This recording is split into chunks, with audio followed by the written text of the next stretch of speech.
আপোনালোকক স্বাগতম জনাইছোঁ আজিৰ এই নতুন ভিডিঅ'টোলৈ। পোনপ্ৰথমতে মই আপোনালোকক সকলোকে ভোগালী বিহুৰ শুভেচ্ছা জনাইছোঁ।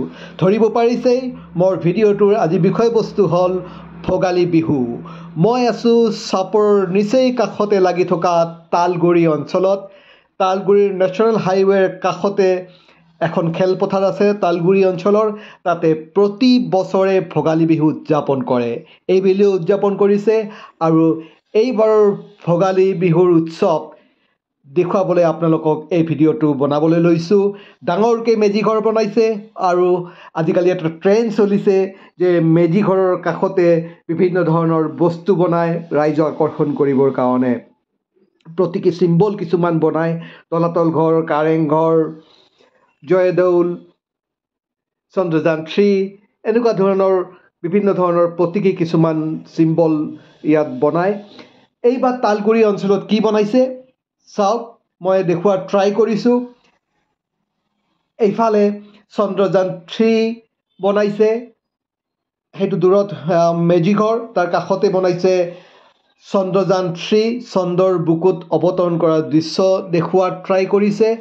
আৰু ইপিনে বাওঁপিনে ইয়াত ডাঙৰ শৰাই এখন বনাইছে, জাপি বনাইছে, উৰল বনাইছে আৰু তাঁতশাল বনাইছে। আৰু তাঁতশালত চাওক মাজত মহিলা এগৰাকী বহি তাঁত বৈ আছে। চাইছে কি মনোৰমা দৃশ্য, সঁচাই খুব ধুনীয়া হৈছে।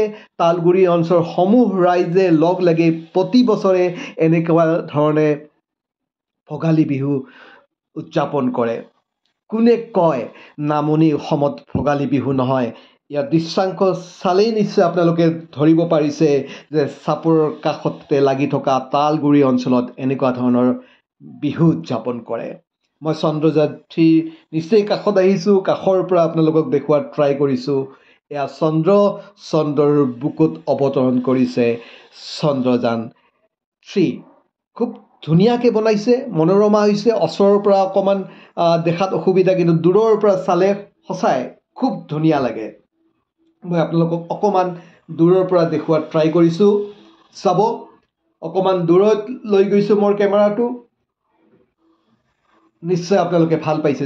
যদি মোৰ ভিডিঅ'টো ভাল লাগিছে লাইক, কমেণ্ট, শ্বেয়াৰ কৰিবলৈ নাপাহৰিব। যিসকল নতুন ভিউৱাৰে মোৰ ভিডিঅ'টো চাই আছে, চেনেলটো এতিয়ালৈকে ছাবস্ক্ৰাইব কৰা নাই, প্লিজ চেনেলটো ছাবস্ক্ৰাইব কৰি দিয়ক আহি থকা ভিডিঅ'বোৰ পাই থাকিবলৈ।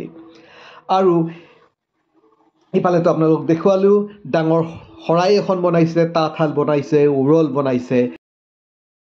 এতিয়া তালগুৰি অঞ্চলৰ সমূহ ৰাইজে লগ লাগি মেজিঘৰটো জ্বলাই দিব, বৰ মেজি জ্বলাব।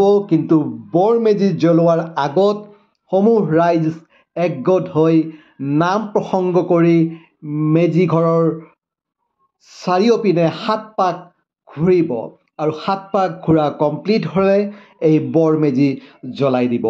তেওঁলোকে 7 পাক ঘূৰি আছে, মই ঘূৰি থকা দৃশ্য কিছু আপোনালোকক দেখুওৱাৰ ট্ৰাই কৰিছোঁ।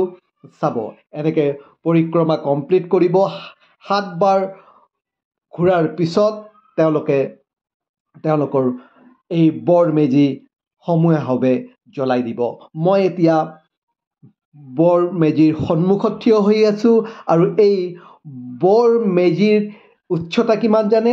প্ৰায় 30 ফুট। এই 30 ফুট উচ্চতাৰ মেজিঘৰটো তেওঁলোকে বনাইছে, খুব ধুনীয়াকৈ বনাইছে। মই তলৰ পৰা ওপৰলৈকে দেখুওৱাৰ ট্ৰাই কৰিছোঁ। চাব, নিশ্চয় আপোনালোকে চাই ভাল পাইছে। আৰু খন্তেক সময়ৰ পিছত পৰিক্ৰমা কমপ্লিট হোৱাৰ পিছত ইয়াৰে জ্যেষ্ঠ ব্যক্তি এজনে, তালগুৰি অঞ্চলৰ জ্যেষ্ঠ সন্মানীয় ব্যক্তি এজনে এই বৰ মেজি জ্বলাই দিব সমূহীয়াভাৱে সমূহ ৰাইজৰ সন্মুখত। চাই থাকিব ফ্ৰেণ্ডছ, মই এই বৰ মেজি জ্বলোৱা দৃশ্যাংশ আপোনালোকৰ আগত দাঙি ধৰাৰ আপ্ৰাণ চেষ্টা কৰিম। যথেষ্ট মানুহৰ সমাগম ঘটিছে। এয়া চাৰিওপিনে ৰাইজ ঘূৰি আছে, নাম প্ৰসংগ কৰি ঘূৰি আছে। এইবাৰ 7ম পাক কমপ্লিট হ'ব আৰু 7ম পাক কমপ্লিট হোৱাৰ লগে লগে ইয়াৰ বয়োজ্যেষ্ঠ নাগৰিকগৰাকীয়ে আজিৰ এই বৰ মেজি জ্বলাই দিব। এয়া অন্তিম মুহূৰ্তত উপনীত হৈছোঁ। চাব, ইয়াৰ বয়োজ্যেষ্ঠ নাগৰিকগৰাকীয়ে মেজিঘৰ জ্বলোৱাৰ দৃশ্য আপোনালোকক দেখুৱাম। তাৰ মাজতে মোৰ লগত আছে দুটা কণ বাচ্চা কেইটামান কণ বাচ্চা আছে তেওঁলোকে ভিডিঅ'ত উঠাৰ কাৰণে বৰ চেষ্টা কৰি আছে তেওঁলোকক এবাৰ দেখুৱাই লৈছোঁ তেওঁলোকে হাঁহি আছে চাওক মুখত কৰা হাঁহি সমূহীয়াভাৱে মেজিঘৰটো জ্বলাই দিলে তালগুৰি অঞ্চলৰ ৰাইজে আৰু এই মেজিঘৰটো দপ দপকৈ জ্বলি উঠিছে চাইছে এই বৰ মেজি জ্বলি উঠিছে দপ দপকৈ মই প্ৰায় তাৰে পৰা 30 ফুটমান দূৰত আছোঁ 40 ফুটমান দূৰত আছোঁ তথাপি ইয়াত থাকিব পৰা নাই বহুত গৰম হয় চাইছে কি ধুনীয়া দৃশ্য এয়া দপ দপকৈ জ্বলি উঠিছে বৰ মেজি আৰু ইয়াতে আজিৰ ভিডিঅ'টো সামৰণি মাৰিছোঁ যদি ভিডিঅ'টো ভাল লাগিছে লাইক কমেণ্ট শ্বেয়াৰ কৰিবলৈ নাপাহৰিব যিসকল নতুন ভিডিঅ'ৰে মোৰ ভিডিঅ'টো চাই আছে চেনেলটো এতিয়ালৈকে ছাবস্ক্ৰাইব কৰা নাই প্লিজ চেনেলটো ছাবস্ক্ৰাইব কৰি দিয়ক আহি থকা ভিডিঅ'বোৰ পাই থাকিবলৈ বেল আইকনটো ক্লিক কৰি অল বুটনটো এক্টিভ কৰিবলৈ নাপাহৰিব আৰু শেষ কৰাৰ আগতে আকৌ এবাৰ চন্দ্ৰযান 3 আপোনালোকক দেখুৱাইছোঁ এয়া চাওক চন্দ্ৰযান 3 দৃশ্য আৰু সিফালে আছে শৰাই জাপি কাঁঠাল ইত্যাদি ইত্যাদি বাই বাই